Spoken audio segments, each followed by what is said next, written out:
Traditionally, India was not a democracy, so don't feel that a critique of democracy means a critique of the Vedic society, because traditionally the citizens had a bottom up responsibility, not rights, but responsibilities towards the jati and towards the nation, the Rashtra. The haves and have nots in AI are going to become the colonizers and colonized, and even within the same country, certain regions will do better than others, certain sectors of the economy will do better than others, certain types of people will do better than others. So the whole equilibrium of society is being shaken up, and hence there'll be a lot of disruptions within certain countries, and they're not ready. I don't think India is ready for that kind of a thing. But the most profound breakthrough of AI is that it has hacked the human mind. So what you call intuition and creativity and imagination, AI is able to hack that and produce similar things algorithmically. AI is creating a new digital caste system, a new digital hierarchy. India is supplying one of the largest tech armies in the world, but unfortunately they are not owning anything. The Make in India dream hasn't materialized in terms of jobs. It has not created jobs. And the pipeline of education to jobs, education is supposed to start the pipeline and those people are supposed to get jobs. That hasn't worked out. So somehow there's a disconnect between the type of education and what the society really needs. The Americans have understood the China threat better than the Indians have. The American military, the Pentagon, the CIA, the technocrats, they have understood it. Whether it's too late or not remains to be seen, but certainly the country is now on a war path to catch up with China. When you look at the international ratings of IQs, the IQ of a lot of Indians is not that impressive. I would say that teaching of Mahabharata is very important today, more so than the teaching of the Upanishads. I'm a product of the Upanishads, Vedanta, Advaita Vedanta, I'm a product of that. I love that, I practice that. But I feel that while in my adhyatmic life, that is what I want to do. But as a leader of society, as a leader championing what's good for the next generation, we have to put in the tough values. We have to have that boot camp mentality and create tough people. And the lessons of society that and thinking that the Mahabharata teaches is unparalleled. Namaste, and I'm delighted to have this opportunity to speak about how AI is disrupting governance, societies and governance. In particular, I want to talk about what is the future of democracies in the light of AI. You see, it's not a simple matter, and it's not a moral issue that one is more morally justified. It's a pragmatic issue about sustainability, about which one can survive and defeat the other system. First of all, I want to tell you, traditionally India was not a democracy, so don't feel that a critique of democracy means a critique of the Vedic society, because traditionally the citizens had a bottom up responsibility, not rights, but responsibilities towards the jati and towards the nation, the Rashtra. And the jati looked after them. A jati optimized the well-being and the Raja optimized the well-being. So it was not a democracy-oriented thing, but the responsibilities of people more than the rights of people. And the collective, so there's a dynamic between the individual and the collective. The individual has responsibilities towards the collective. And the collective has responsibilities to look after the individuals. Now, this is a different system than a democracy system, which is based on individualism. Also, in a democracy, everyone has the same vote, whether you are a brilliant person who has a lot of subject matter expertise, or whether you are a duffer or somebody who not even educated and who has a lot of opinions, who may be corrupt. Everybody has the same. But if you look at a distribution of intelligence and a distribution of competence, it's generally not evenly distributed in a society. And we don't have cricket teams or sports teams run by democracy. We don't have businesses making decisions based on democracy, having all the workers with equal rights to vote for every decision. We don't have militaries that run on democracy of every soldier will be equal in making a decision. So it's strange that India has inherited this democracy because that was the system the British left. But if you look at ancient democracies in the Mediterranean area where they started, those are very small countries and very homogeneous compared to today. And I'm going to use, as an example, I'm going to use China as a kind of collective optimization rather than individual optimization, and how AI facilitates that. In fact, turning China into a formidable social machine, like a huge thing is a machine, and optimizing itself frantically at a very rapid pace. Whereas, and I would use India as an example of of a decentralized, where individuals are clamoring for rights, competing for rights, fighting each other for rights, quotas and whatever, and where the equality of votes means that the emotional, those who are more vocal, more emotional, get more say, and not necessarily the most talented and the most qualified people. And my illustration using China and India is just for illustration. It's not a knockdown or knock up of any of those countries. Whatever I'm saying regarding India would apply to USA, apply to Britain, France, all these kind of countries also. So this is the reason this is important discussion is AI is moving very rapidly, and we know the militarization of using AI. AI is being militarized. AI is having an uneven impact. Some countries will come out ahead of others, like in the Industrial Revolution, it created colonization. Britain was able to colonize other people because of the Industrial Revolution, which others didn't have. So the haves and have-nots in AI are going to become the colonizers and colonized. And even within the same country, certain regions will do better than others. Certain sectors of the economy will do better than others. Certain types of people will do better than others. So the whole equilibrium of society is being shaken up. And hence there'll be a lot of disruptions within certain countries. And they're not ready. I don't think India is ready for that kind of a thing, because India is still in a sort of a dream state or denial mode of, things will be okay. And I'm going to sort of challenge some of these, the complacency that I see in our thinkers and our leaders. Now, there are two provocative assumptions I'm going to make, which I believe in. One is that the biggest breakthrough of AI for me as a philosopher is not the technology and what all it will do, the economic impact. All that is very important and profound, of course. And I've written about it in my books. But the most profound breakthrough of AI is that it has hacked the human mind. AI has hacked the human mind. AI has figured out how you think, what are the algorithms you use to think, even the ones that you're not conscious of. So what you call intuition and creativity and imagination, AI is able to hack that and produce similar things algorithmically.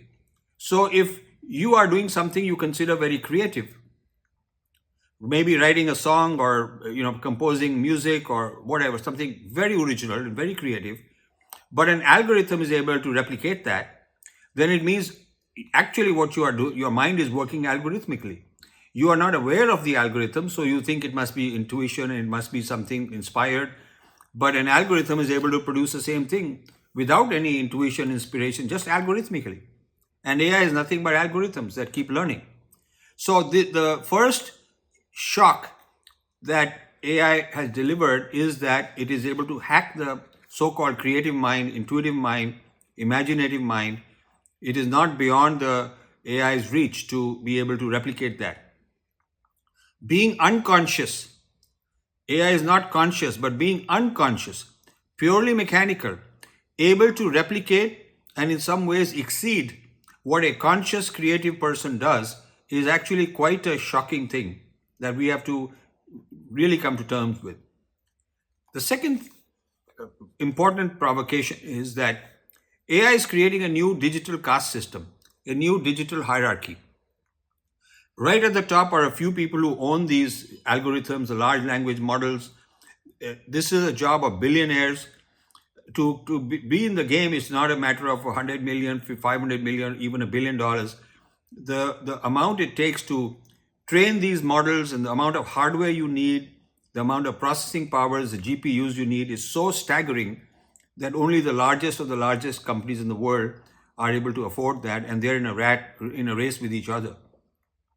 So this is creating a very elite group of oligarchs at the top.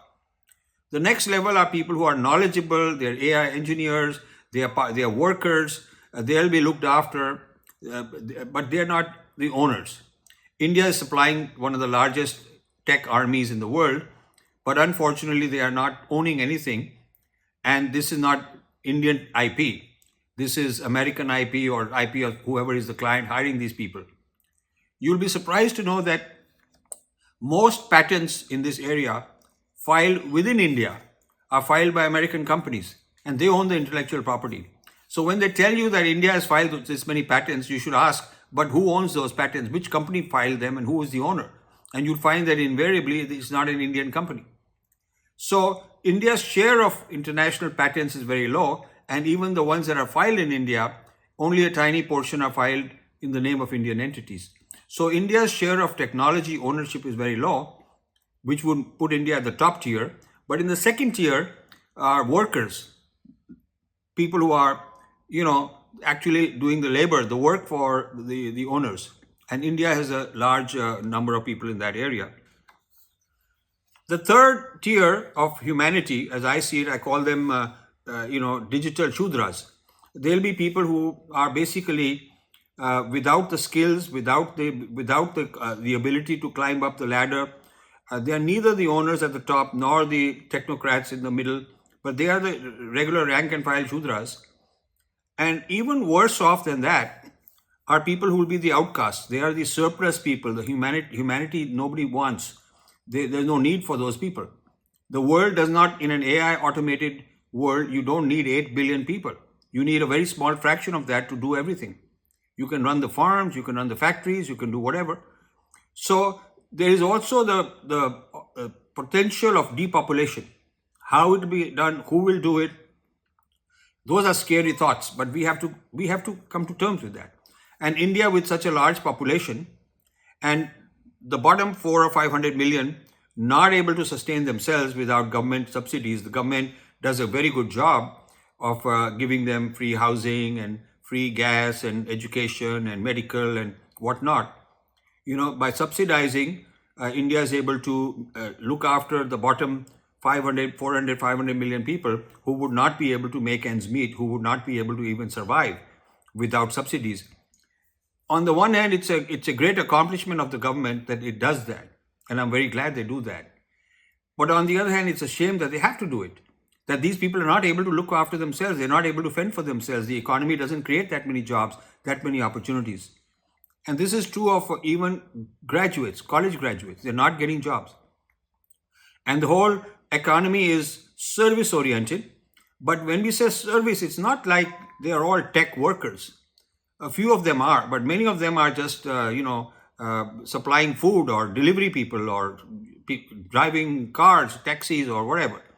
So the service also, the large portion of the service economy is low tech, low value, low wage service.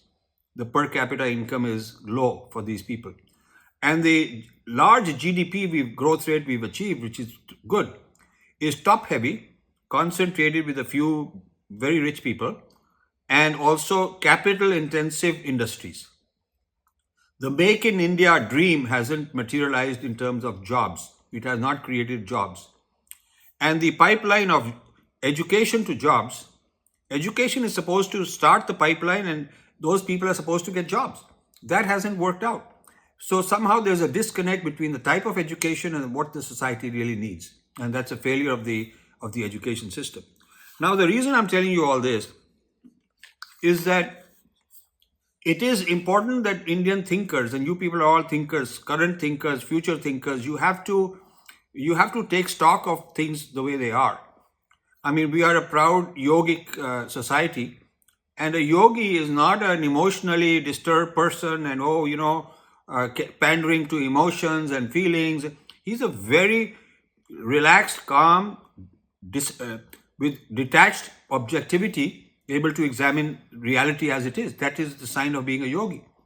And so the yogi mind in you has to take stock of how things are, and then we can go forward and figure out what we're supposed to do. I will conclude with some suggestions. some concrete proposals on how we should go about fixing these. But we have to take stock of the way things are and not be afraid and not start hitting back and saying, oh, how dare you say this and that, because I hear that all the time. I hear that the people, I feel that my fellow Indians mostly and my fellow Hindus are emotionally not very strong, psychologically not very strong, not able to face facts.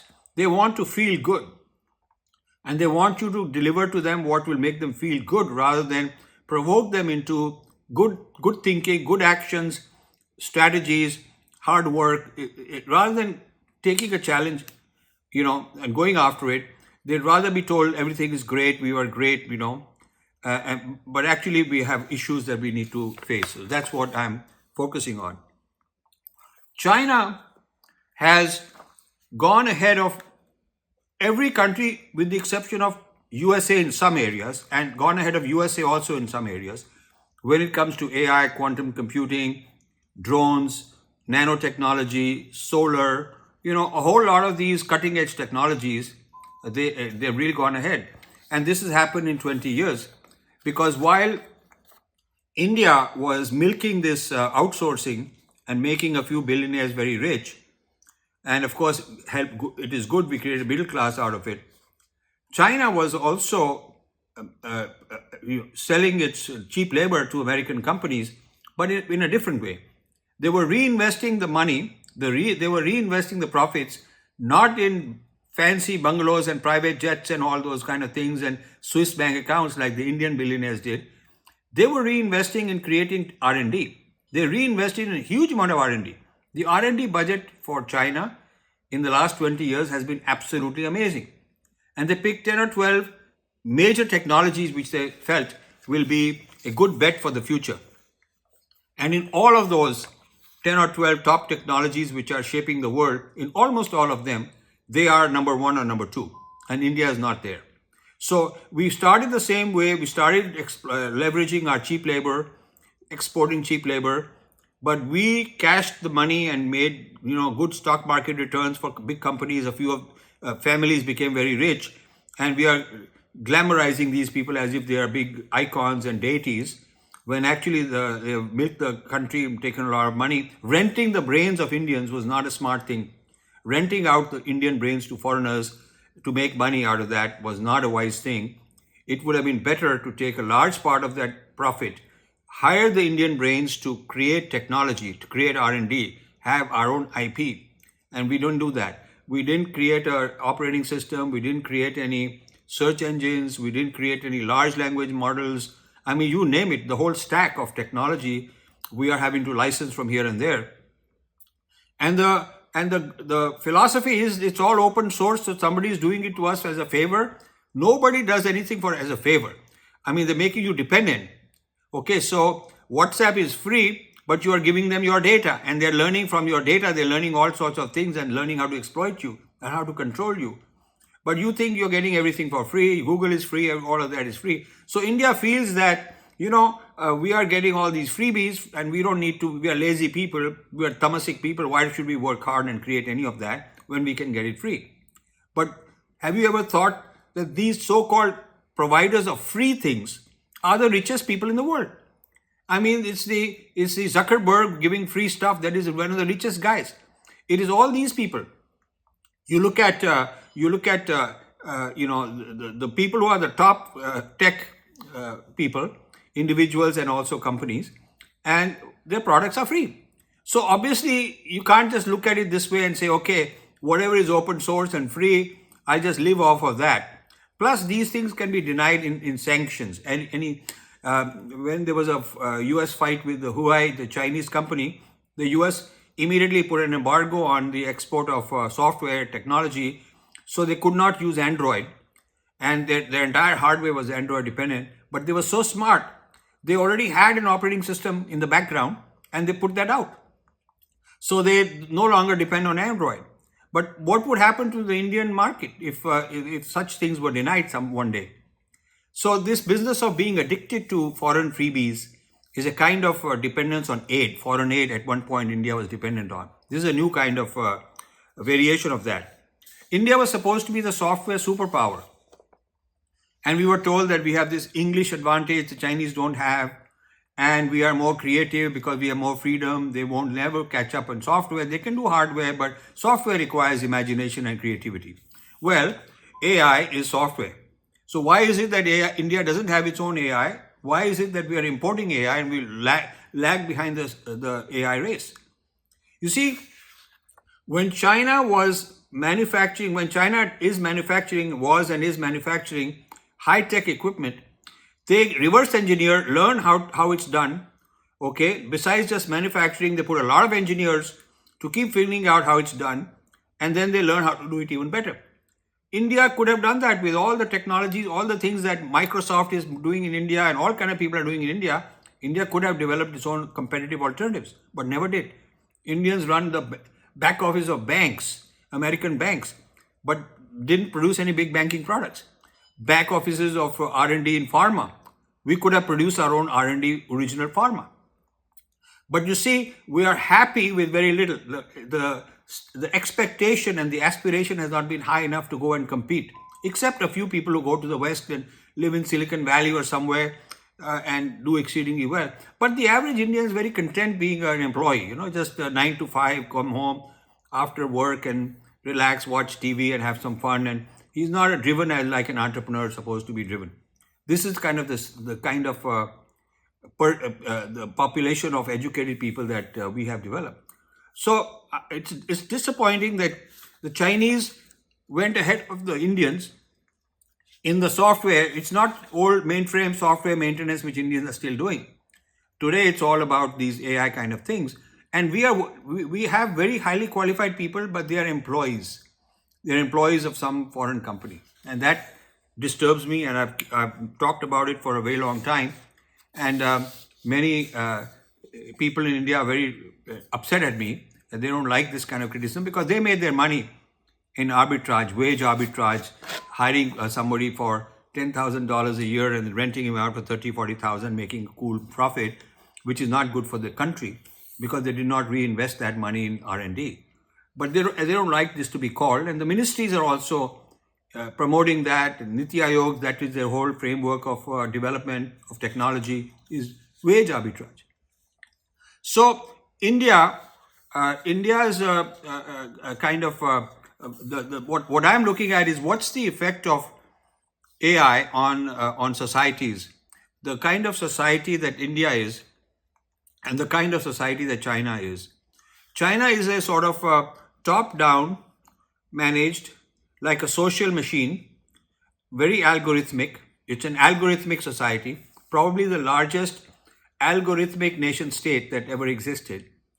And India is not, India is still sort of a very emotionally run democracy. You have to appease people, you have to get them on your side with all kind of opinions going around.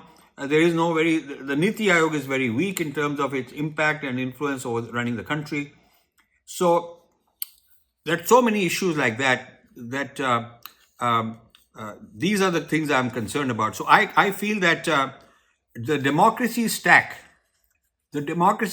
needs to be questioned.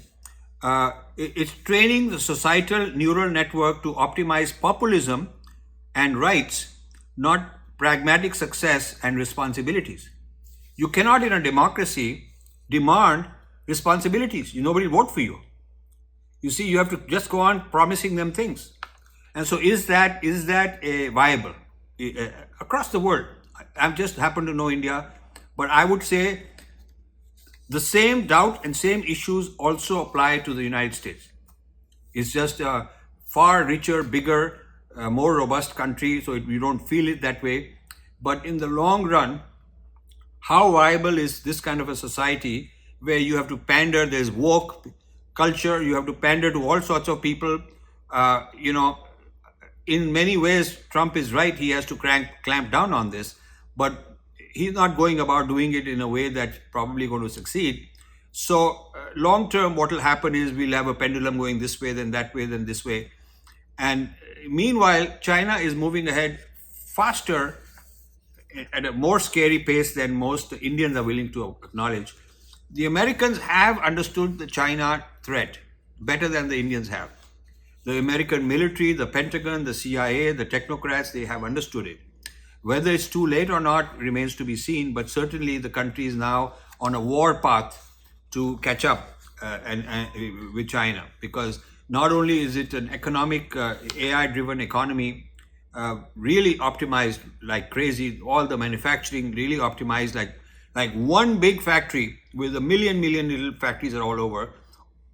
The way things flow from one place to the other, very well integrated supply chains, all that is very hard to break up and very hard to replicate in some other place.